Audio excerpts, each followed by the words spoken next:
தோழர்கள் அனைவருக்கும் வணக்கம். அயலக தமிழகம் சார்ந்த சிறுகதைகளை தொடர்ச்சியாக பார்த்துக் கொண்டிருக்கிறோம். அந்த வரிசையில் அ புது பொம்மைகள் அப்படிங்கிற கதைய பார்க்க போறோம்.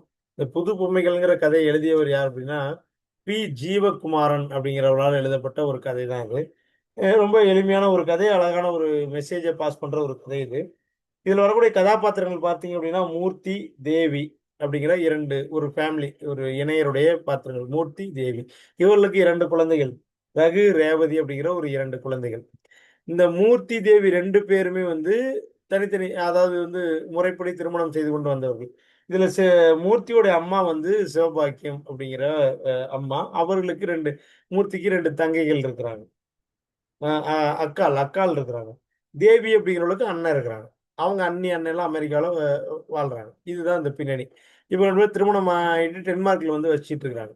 இப்ப டென்மார்க்ல இலையுதிர் காலம். இந்த இலையுதிர் காலத்துல வந்து இந்த இலையுதிர் காலத்த பத்தி இந்த இலையுதிர் காலம் வந்து வெளியில வந்து இலைகள்லாம் உதிர்ந்திருக்கிறது. நம்ம மனசுக்குள்ள ஒரு விஷயம் ஓடிக்கிட்டே இருக்குது. அது என்ன விஷயம் அப்படின்னா, "ஏன் என்னை திருமணம் செய்தீர்கள்?" அப்படின்னு ஒரு கேள்விய வந்து தேவி கேட்டிருக்கிறா. இந்த தேவி கேட்ட இந்த கேள்வி அவன் மனச உறுத்திக்கிட்டே இருக்குது. அந்த கேள்வி கேட்டு 2 நாளா அவன் என்ன செய்றான்னா, வீட்டுக்கு தேவையான பொருள வாங்கி வச்சுடுறான். குழந்தைகளோட விளையாடுறதில்ல. வீட்டுக்குள்ள தன்னை வந்து அ அடை அ பெட்டி பாம்பு போல வீட்டுக்குள்ளேயே இருக்கான். ஆனா அதே நேரத்துல வந்து இவள் தேவி என்ன செய்றா அப்படின்னா, அந்த கேள்வி கேட்டாலுமே கூட இவ என்ன செய்றா, வேலைக்கு போறா, வரா, குழந்தைகளோட விளையாடுறா, டிவி பார்க்குறா, படம் பார்க்குறா, சமைக்கிறா. எல்லா வேலைகளுமே செய்றா. புத்தகம் படிக்கிறாங்க. இது எல்லா வேலைகளையும் அவ செய்றா. கணவன நான் கண்டுகொள்ளவில்லை. கணவன கேள்வி கேட்ட பெருமையும் அவகிட்ட இல்ல. கணவன் ஃபீல் பண்றானே அப்படிங்கிற அந்த பரிதாப உணர்வும் இல்ல. 2மே இல்லாம அவள் தன் போக்கில் தன் வேலையை செய்து கொண்டிருக்கிறாள். ஆனா இவனோ, அவள் எப்படி ஏன் கல்யாணம் பண்ணி என்ன பார்த்து ஏன் கேட்டாங்கிற அந்த கேள்வியோடவே இவனுடைய தன் மனச போட்டு அந்த கேள்வி இவன வந்து உறுத்திக்கிட்டே இருக்கு. இந்த கேள்வியோட உறுத்தலோட காரணத்த தேடி அலையறான்.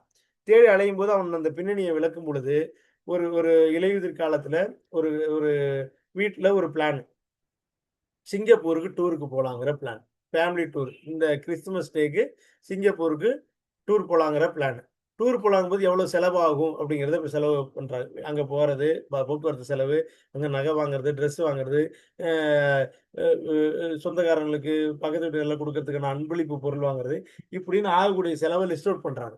அப்படி லிஸ்ட் அவுட் பண்ணும்போது ஒரு 5000 மொத்தம் வந்து செலவாகக்கூடியது 30,000 குரோன்கள் நெனைக்கிறேன்.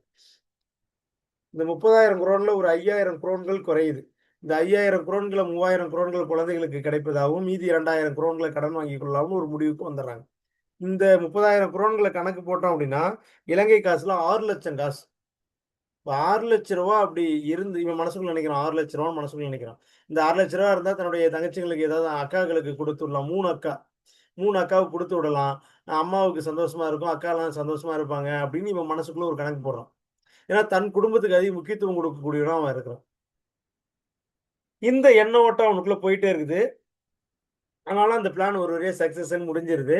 இப்ப வந்து வழக்கமா வாரத்துக்கு ஒரு முறை வரக்கூடிய ஈழகேசரிங்கிற அந்த இதழை வாசிப்பதற்காக லைப்ரரிக்கு கிளம்புறான்.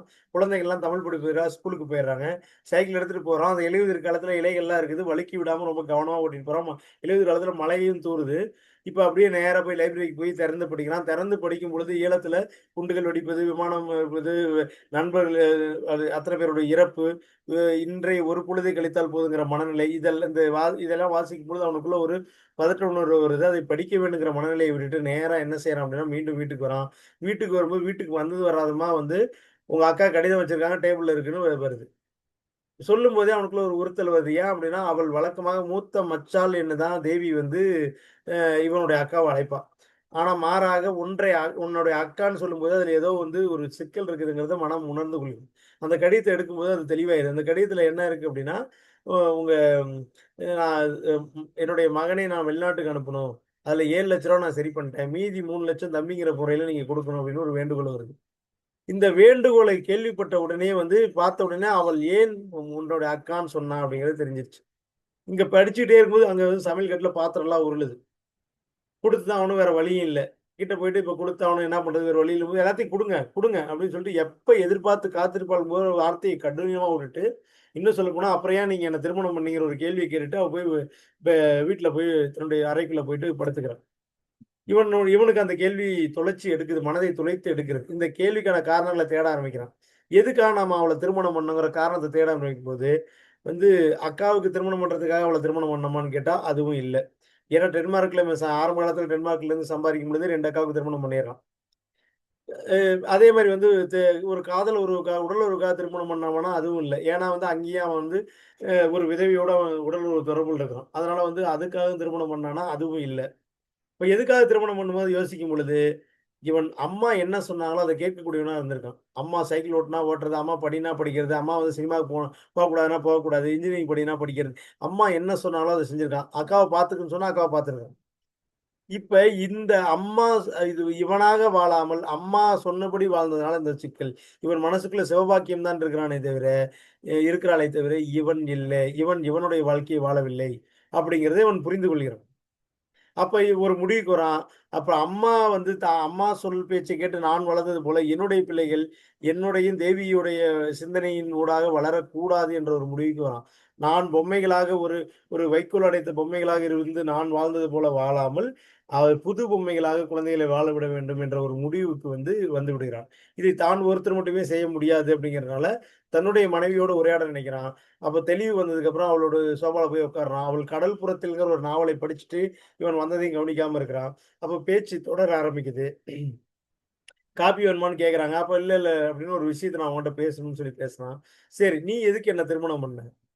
என்ன இந்த கேள்வி இது? எப்படி கேட்கிறீங்க? கல்யாணம் ஆகி 2 குழந்தை 5 வயசு, 7 வயசு ஆயிடுச்சு. இதெல்லாம் ஒரு கேள்வியா? நல்லா கல்யாணம் பண்ணி வச்சு நல்ல பையன் நல்லா வச்சு பார்த்துக்குவாங்கன்னு சொல்லி திருமணம் பண்ணி வச்சாங்க வீட்ல அப்படின்னு சொல்லி அவ பதில் சொல்றா. அப்ப உனக்கு ஏன் திருமணம் பண்ணங்கிற காரணம் உனக்கு தெரியாது. எனக்கு ஏன் திருமணம் பண்ணணும்னு காரணம் எனக்கும் தெரியல. இப்படி இருக்கிற சூழ்நிலையில, இப்ப நான் வந்து ஊர்ல இருந்துட்டு பணம் வேணும்னு கேட்டு, நீ உங்க அண்ணன்ட்ட கேட்டு, உங்க அண்ணி உங்க அண்ணன தொந்தரவு பண்ணா, உனக்கு கஷ்டமா இருக்குமா இருக்காதா? அப்படின்னு கேள்வி கேட்கிறேன். இந்த கேள்வி கேட்ட உடனேயே, அப்ப அவனுக்கு எவ்வளவு கஷ்டம் இருக்குன்னு சொல்லிட்டு தன்னுடைய அழுகை வழியா வெளிப்படுத்துறான். அப்ப நான் உன்ன அள வைக்கணுங்கிறது என்னுடைய நோக்கம் இல்ல. அப்ப வந்து புரிந்து கொள்ள வேண்டும். அப்ப நாம் நமக்கான வாழ்க்கையை வாழாத பொழுது, நாம் குழந்தைகளை நம் விருப்பத்துக்கு ஏற்ப வந்து வாழ நிர்பந்திக்காமல், அவர்கள் விருப்பத்தில் வாழ அனுமதிக்க வேண்டுங்கிற ஒரு முடிவுக்கு அவங்க 2 பேரும் சேர்ந்து வராங்க. அப்ப அவ என்ன சொல்றா, சந்தோஷமா மூத்த மச்சாளுக்கு எல்லா காசையும் அனுப்பி விடுங்க. நம்ம டூர் வேணாம்னு அவ தன்னுடைய விட்டுக் குடுத்தலோட வரா. இவன் என்ன சொல்றான், அப்படியே முழுதும் விட்டுக் குடுக்காம, அப்படிலாம் இல்ல. நான் பாதி பணம் தான் அனுப்ப போறேன். மீதி காசுல எங்க போறோங்கிறது முக்கியம் இல்லாம, சந்தோஷமா போறது தான் முக்கியம். லண்டனுக்கு போயிட்டு வருவோம். அப்படின்னு ஒரு முடிவு எடுக்குறாங்க.